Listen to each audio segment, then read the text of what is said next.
बिस्मिल्लाहिर्रहमानिर्रहीम। बोलते कालम के साथ मैं आमिर रज़ा खान। और अफ़गानिस्तान जो है मुसलसल तन्हाई का शिकार होता चला जा रहा है। जब से भारत से हाथ मिलाया है वही नहुसत जो भारत के साथ आई वही नहुसत जो है अफ़गानिस्तान के में भी पहुंच गई। और अब अफ़गानिस्तान की तमाम एम्बेसीज जो हैं दुनिया भर में बंद की जा रही हैं। पहले जर्मनी में, बरतानिया में से ख़बरें आई कि उनकी एम्बेसीज को बंद किया गया।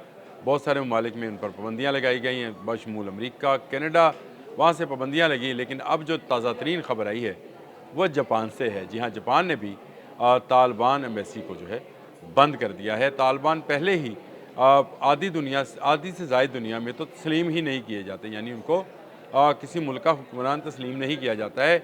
लेकिन जो बाकी आधी दुनिया बची थी वो भी आहिस्ता आहिस्ता तालिबान को छोड़ती चली जा रही है। और इसकी बुनियादी वजह खुद तालिबान खुद हैं, यानी तालिबान की वो पॉलिसीज़ जो वो अपनाए हुए हैं इंटरनेशनल रिलेशंस के अंदर, उसके बायस लोग इनसे दूर हटते चले जा रहे हैं और तालिबान आलमी तन्हाई का शिकार होते चले जा रहे हैं। जापान में एम्बेसी का बंद होना तालिबान के लिए एक बड़ा नुकसान है।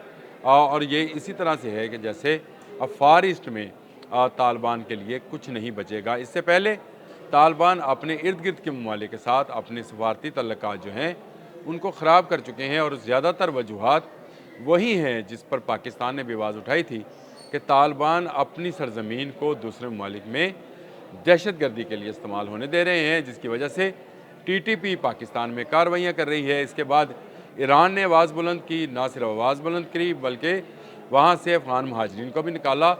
और ईरान बॉर्डर पर भी जो है सख्ती की गई और वहाँ पर तालिबान की नकलो हरकत के बाद फायरिंग के वाक़यात हुए जिसमें तालिबान को जानी नुकसान उठाना पड़ा।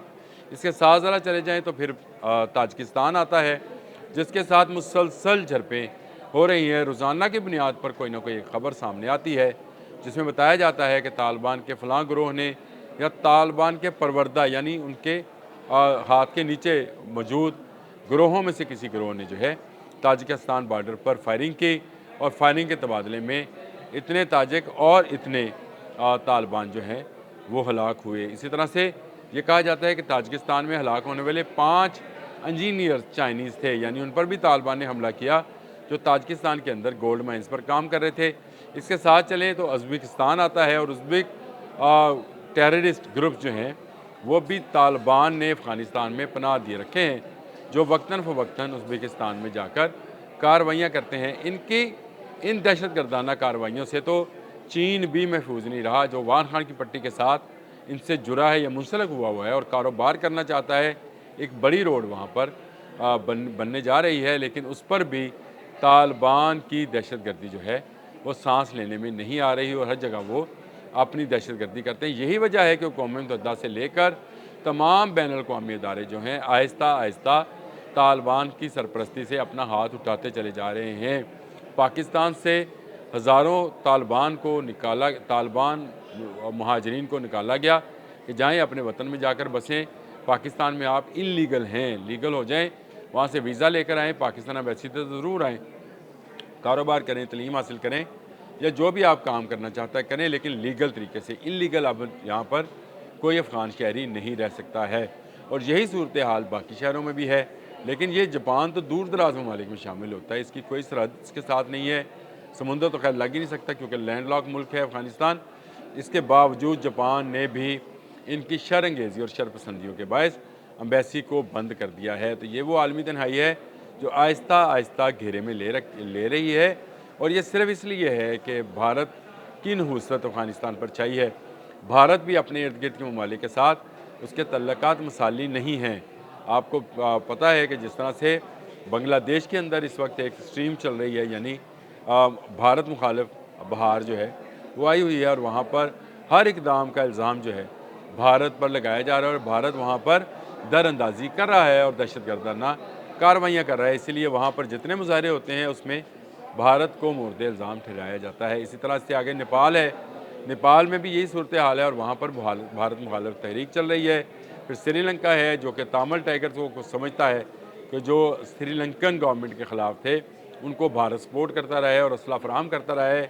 इसके बाद आ जाए तो चीन है, तो चीन के साथ बेशुमार सरहदी तनाज़ात बशमूल तिब्बत भारत के भी हैं, इसलिए चीन के साथ उसकी जंग भी हो चुकी और चीन हर आने वाले दिन के साथ भारत के लिए एक नया थ्रेट बनता चला जा रहा है और भारत इस जानब से भी तनहा है। और अब आ जाए पाकिस्तान, तो आज 1 जनवरी 2026 है। 2025 मई में भारत ने पाकिस्तान पर दरअंदाजी की, यानी हमला किया, लेकिन मुंह की खाना पड़ी और उसके जहाज़ तबाह हुए। और यूँ आप उसके इर्द गिर्द के तमाम ममालिक को गिन लें, कोई एक मुल्क भी इस वक्त भारत के साथ नहीं है। अगर किसी मुल्क ने ऐसे मौके पर जाकर उनसे हाथ मिलाया है तो अफ़गानिस्तान है। अफ़गानिस्तान के मुख्तलिफ वज़रा बशमूल वज़ीर सेहत और वज़ीर ख़ारजा भारत का दौरा कर चुके हैं। भारत में जाके मुल्ला मुत्तकी ने पाकिस्तान मुखालिफ बयानात दिए, जिसके बाद हालात मज़ीद कशीदा हुए। और वही सूरत हाल जो इस वक्त भारत को दरपेश है कि दुनिया भर में तनहा है, अमेरिका भी उसका साथ छोड़ गया है और उस पर टैरिफ आयद कर दिया गया है। मुख्तलिफ पाबंदियाँ भारतीय प्रोडक्ट्स पर दुनिया भर में लगाई जा रही हैं और यही साया जो है, यही नुसरत का साया अफ़गानिस्तान पर भी पड़ गया और अफ़गानिस्तान भी जो है अब तन्हाई का शिकार होता चला जा रहा है। ये नुसरत उस वक्त छटेगी जब भारत अपनी तोसी पसंदाना पॉलिसी को ख़त्म करेगा और अफ़गानिस्तान अपनी दहशत गर्दाना पॉलिसी को ख़त्म करेगा, यानी उसके ख़त्म करने का ऐलान करेगा और बताएगा, लिख कर दुनिया को ये बताएगा कि अब उसकी सरज़मीन किसी दहशत गर्द गिरोह के लिए महफूज सरज़मीन नहीं होगी। जो मतलूब दहशत गर्द हैं जिन जिन ममालिक के हैं, चाहे वो रशिया है, उज़्बेकिस्तान है, ताजिकिस्तान है, ईरान है, चाइना है, पाकिस्तान है, इन तमाम ममालिक को जो है वो वापस करेगा। यानी TTP के वो मतलूब दहशत गर्द जो इस वक्त अफ़गान सरज़मीन में तालिबान के ज़ेर साया शाहाना ज़िंदगी बसर कर रहे हैं और मज़ीद ख़ुदकुश और मज़ीद दहशत गर्द जो हैं उनकी भर्ती और ट्रेनिंग का काम कर रहे हैं, उनको पाकिस्तान के हवाले करेगा। जो चीन में सिंकियांग में जो कुछ कर रहे हैं उनको, जो ईरान की तरफ दहशत गर्दी करना चाहते हैं, ताजिकिस्तान उज़्बेकिस्तान में दहशत गर्दी करना चाहते हैं, उन ग्रोहों के उन लोगों को जो कि मतलूब हैं और उन ममालिक से तल्लक रखते हैं, उनको उनके हवाले करेगा। जब तक अफ़गानिस्तान ये इक़दामात नहीं करेगा, दुनिया उससे मुँह मोड़ती चली जाएगी। जापान के जाने का मतलब ये है कि एक बड़ा सनती मुल्क जिसकी प्रोडक्ट्स पूरी दुनिया में इस्तेमाल की जाती हैं और अफ़गानिस्तान में भी आती हैं, वहाँ पर भी अब इन पर महदूद पैमाने पर पाबंदियाँ लग जाएंगी और ये पाबंदियाँ आने वाले दिनों में मज़ीद अफ़गानिस्तान के अंदर मुआशी बहरान का बायस बनेगी। इस वक्त भी अफ़गानिस्तान में कोई अच्छी सूरत हाल नहीं है। वहाँ पर खुराक की किल्लत है, अद्वियात की किल्लत है और वहाँ पर सामान जो रोज़मर्रा का ज़रूरी का सामान है, अशिया ज़रूरिया जिनको बोला जाता है, उसकी भी किल्लत है। तो इस सारी किल्लत के अंदर जो इल्लत है वो अफ़गान तालिबान की वो सहनियत है जो कि दहशत गर्दी को प्रमोट करना चाहती है और इसमें सोने पे सुहागा भारत के साथ हाथ मिला लिया। भारत भी तोसी पसंदाना नज़रियात रखता है और एक तोसी पसंदाना नज़रियात एक दहशत गर्दाना नज़रियात के साथ मिले तो दुनिया के लिए कितना बड़ा ख़तरा साबित हो सकते हैं, उसका अंदाज़ा आप लगा सकते हैं कि यूँ अमेरिका ने भांप लिया, दुनिया ने भांप लिया कि अफ़गानिस्तान और भारत मिलकर दुनिया को, पुरअमन दुनिया को जो है जंग की दुनिया में तब्दील करना चाहते हैं और इसी में इनका फ़ायदा है। ये समझते ये हैं कि इस तरह से वो मज़ीद ताकत, मज़ीद जो है इलाके हासिल कर लेंगे, लेकिन यह सब खाम ख्याली है। ना अफ़गान इस काबिल हैं, ना भारत इस काबिल है। हमने दोनों को साबित कर दिया कि ये इस काबिल नहीं है कि दुनिया के साथ लड़ सकें। लेकिन आहिस्ता आहिस्ता आलमी तन्हाई का शिकार अफ़गानिस्तान भी हो रहा है, भारत भी हो रहा है। अगर जल्द समझ जाएँ तो दुनिया अमन का, यानी दुनिया क्या, ये ख़ित्ता जो है जिसमें हम आबाद हैं, ये अमन का गहवरा बन जाएगा।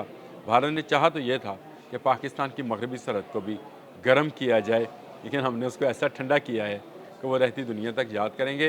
लेकिन अब भी अगर भारत जो है पाकिस्तान की तरफ उसने 2026 में भी कोई शरारत करने की कोशिश की तो उसको मुँह तोड़ जवाब दिया जाएगा।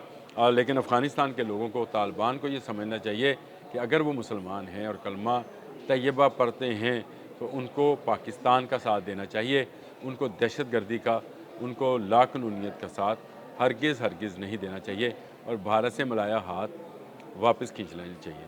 अब तक के लिए इतना ही। अल्लाह हाफ़िज़।